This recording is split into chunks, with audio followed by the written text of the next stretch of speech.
Saudari-saudaraku terkasih dalam Kristus, selamat pagi dan berkah dalam. Kita bertemu kembali dalam renungan harian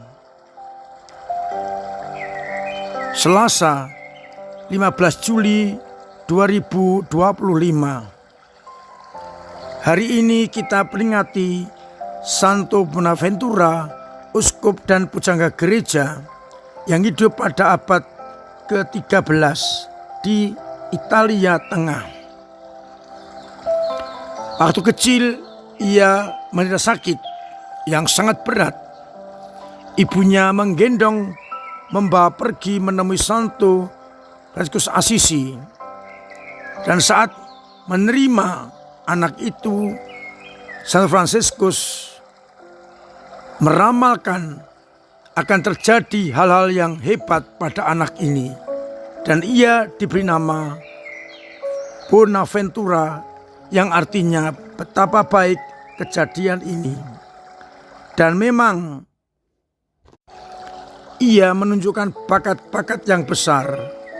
Ia masuk ordo saudara-saudara Dina Fransiskus. Ia sungguh menghidupi kebiaraannya, dan akhirnya ia menjadi imam dan ditabiskan sebagai uskup. Ia banyak berjasa untuk benar-benar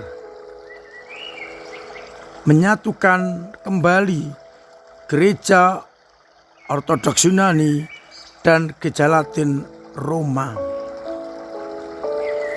Kita bersyukur atas orang kudus ini dan mohon agar kita pun dimampukan untuk benar-benar setia pada panggilan kita. Bacaan-bacaan hari ini yang kita jadikan dasar permenungan dikutip dari kitab Keluaran bab 2 ayat 1 sampai 15a. Dikisahkan bagaimana perkembangan orang-orang Israel sekalipun anak laki-laki dibuang. Termasuk Musa dibuang ke Sungai Nil. Ditemukan oleh putri Firaun dan diangkatnya. Dan Musa menjadi besar, lalu melihat bangsanya ditindas dan sebagainya.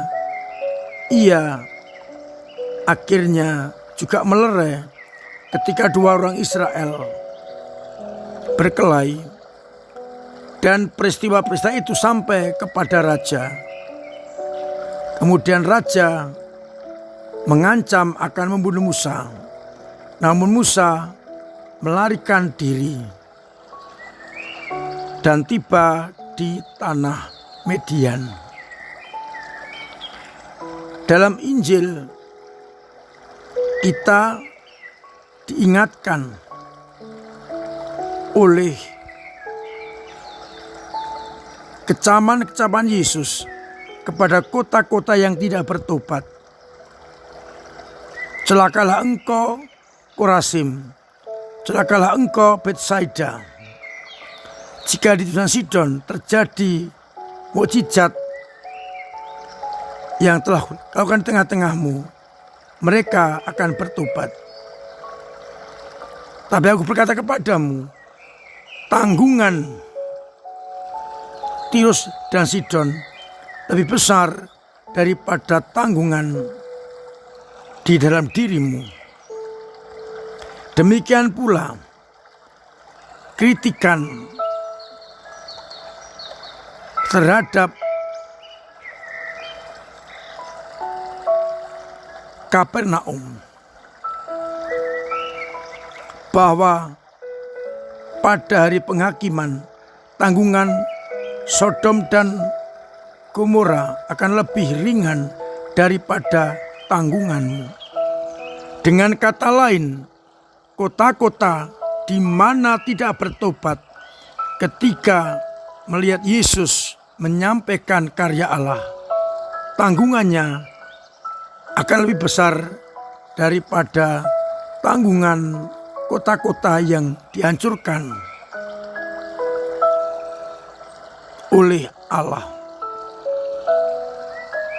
Saudara-saudaraku terkasih dalam Kristus, dari bacaan yang pertama, dari gambaran bagaimana bangsa terpilih ditekan, namun tidak pernah akan bisa membinasakan bangsa itu. Ketika Musa mengetahui bahwa perbuatannya diketahui raja, maka dia akan dibunuh dan dia melarikan diri.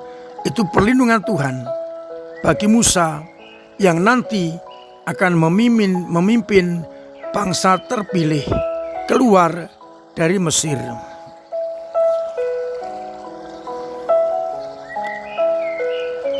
Ini menunjukkan karya-karya Allah tidak pernah bisa diberhentikan, dimatikan, diputus. Tapi karya Allah akan terus berkembang, mengalahkan musuh-musuhnya. Dari bacaan Injil,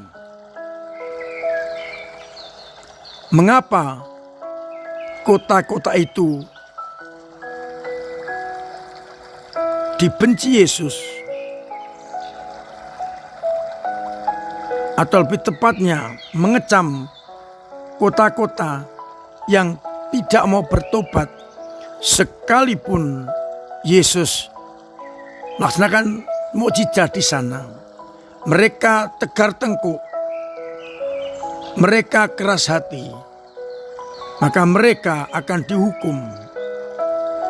Tanggungan Tirus dan Sidon lebih ringan daripada Korazim.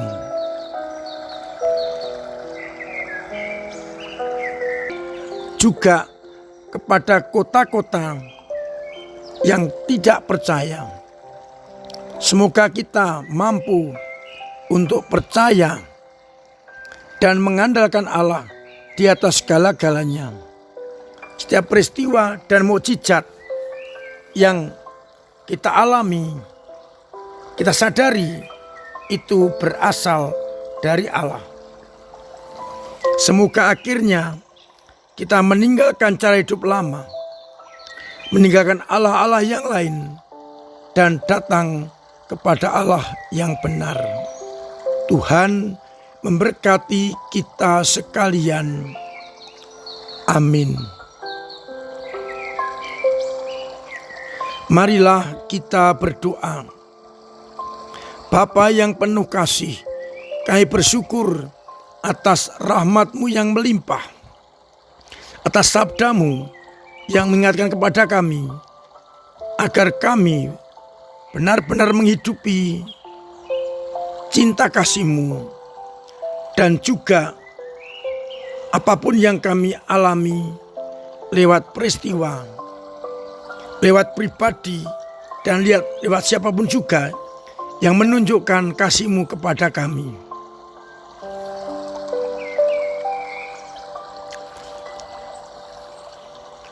Kuatkan iman kami yang kadang lemah, kadang jatuh, kadang mandek.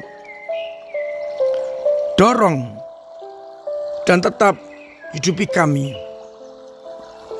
Semoga umat yang sakit Kau sembuhkan, yang punya beban berat Kau ringankan, yang punya persoalan Kau bantu mengurai, agar akhirnya kami tetap merasakan cinta kasih-Mu.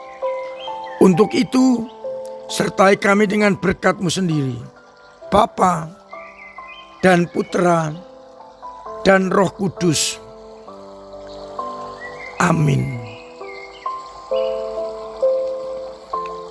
Saudara terkasih, terima kasih untuk semua peran serta panjenengan dalam gereja lewat doa-doa, tenaga dan karya yang sungguh membantu penghidupan gereja.